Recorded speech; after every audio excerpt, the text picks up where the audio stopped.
આટલો નિલેશભાઈ આમાં નીચે કીધેલું આ ભાગમાં બાકી છે. આટલો ખૂણો નજરે તમે જોઈ શકો છો. ડેમ હાટું હા, ખ્યાલ આવી જાય આપણને કે કેમ છે, રિઝલ્ટ આવે છે કે નહીં. અને આ 1 મહિનાનું આ મહિનાનું થયો છે, મહિનો થયો છે. તમે પાયું જુઓ, એનું ફૂટો પણ એકદમ મજબૂત અને એક સરખી બહાર નીકળે છે. એટલે પાક આખો ખેતરમાં એક સમાન જોવા મળે છે. આપણને ફૂટો છે એમાં તમે એ જુઓ, એકદમ મજબૂત અને છોડ પણ એકદમ મજબૂત હતો. ફૂટ પણ આપણે ગણીએ 1 2 3 4 5 6 7 ની એવરેજ છે એક જ છોડમાં. તમે હવે આમાં ખેડૂતોને તમારે કઈ સૂચના આપવી હોય, કંઈક તમારી જે ભલામણ આપવી હોય, કે તમને અનુભવ લાગ્યો હોય આપવું હોય, તો તમે પણ કંઈક આ વસ્તુ ખેડૂત હોય તો એકદમ ટ્રાય કરાય. જી માસ્ટર ટ્રાય કરવા હું વાંધો એક હા, યાર. અનુભવ તો થઈ તમને જે બીજા ખર્ચાઓ કરો છો એની કરતા તમને મારે આ 2 વીઘાનું ફેર છે વાવેતર. હા. એમાં મેં આ જી માસ્ટર એક પેકેટ. અને એક છંટકાવ બે છંટકાવ કર્યા. કર્યા, 2. ખેડૂત મિત્રો, તો આજે આપણે એક ફરીથી બાજરીના ફિલ્ડમાં આજે આવ્યા છીએ અને તારીખ છે આજે 30/3/2025 અને આપણે ખેડૂત મિત્ર સાથે છે. તો આપણે પરિચય લઈશું. પહેલા આપણું એક પૂરું નામ જણાવજો અને ગામ જણાવજો. ગોહિલ રામદેવ છે એમ જ છે, ગામ આંબલા ગામ, તાલુકો સિંહોર, જિલ્લો ભાવનગર. અને રામભાઈની વાડીએ આપણે આવ્યા છીએ. તો હવે બાજરીમાં જે અનુભવ લીધો છે એમણે, આપણે એમને જ પૂછીશું કે શું કર્યું હતું અને કેવું કેવું કામ હતું પહેલા, અને કેવો પાક હતો અને કેવું કામ મળ્યું. તો રામભાઈ, આપણે જે શરૂઆતમાં આપણે જે બાજરીમાં જે લાગ્યું તમને, તો જે વખતે તમે ઉપયોગમાં લીધું ત્યારે બાજરી કેવી હતી તમારે? પહેલા બાજરી પીળી હતી અને નાની હતી હાવ.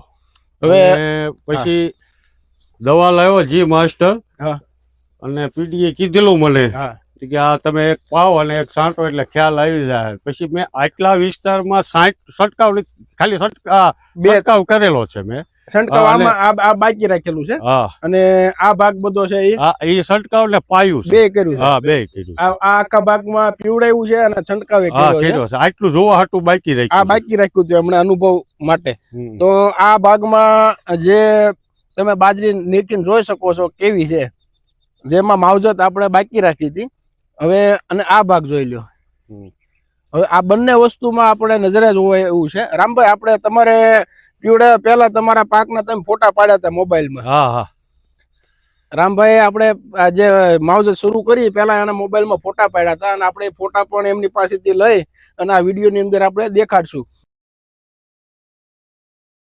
કે જયારે માવજત કરી પહેલા પાક કેવો હતો. અને ઈ માવજત થઈ અને મારા અંદાજે મહિનો થયો. હા, મહિનો થઈ ગયો પાકો. હા, ગઈ 29 તારીખ આજુબાજુ આપણે માવજત શરૂ કરી હતી. તો 1 મહિનાની અંદર જે પરિણામ જોવા મળે છે આપણને અહીંયા આ ફિલ્ડમાં અને અહીંયા જુઓ, તો અહીંયા આપણે આખા પાકની અંદર દર્શાવીશું કે ફૂટ કેવી છે, એની મજબૂતાઈ કેવી છે, પાકનો જે કલર તમે જોઈ શકો છો. અત્યારે થોડોક તડકો છે એના હિસાબે વિડીયોમાં તમને થોડુંક ઝાંખું દેખાતું છે, પણ એકદમ ગ્રીન છે. નજીકથી આપણે બતાવીશું પાકમાં. તો રામભાઈ, આપણે આ જે બાજરીના પાકમાં તમે ઉપયોગ કર્યો, તમને કેવો સંતોષકારક લાગ્યું કે આ વસ્તુ ઉપયોગ કરાય? ના, ઉપયોગ કરાય હો જી માસ્ટર, એકદમ કરાય.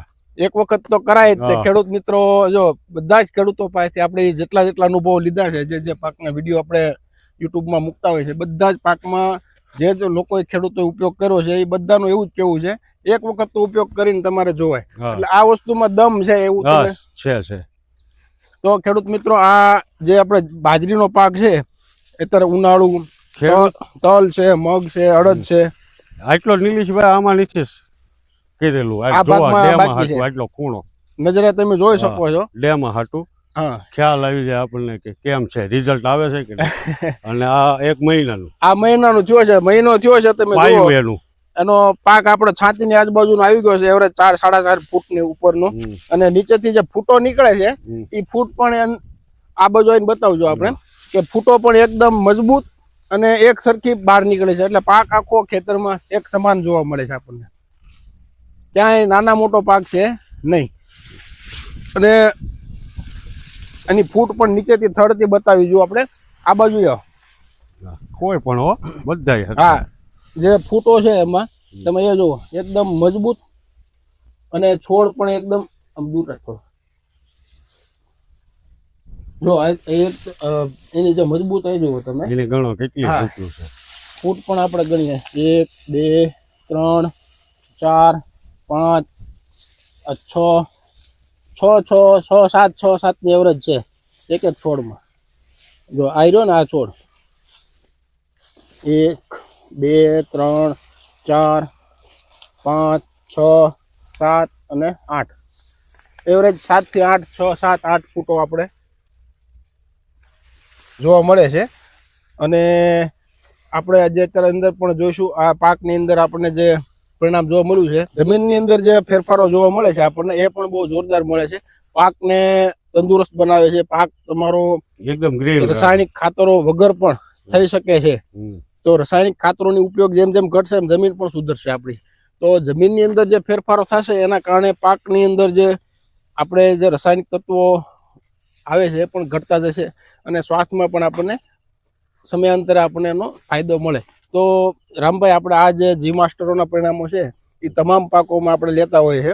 બધા જે તે સિઝનના પાકો હોય તો બધા પાકોમાં આપણને બહુ જોરદાર સફળતાઓ મળતી આવી છે. તો અત્યારે આપણે ઉનાળુ પાકો છે, એમાં ઘાસચારાના પાકો છે, ધાન્ય વર્ગના પાકો છે, કઠોળ વર્ગના પાકો છે, શાકભાજીમાં, તો એ બધામાં રિઝલ્ટો આપણને સારામાં સારા દેખાય છે.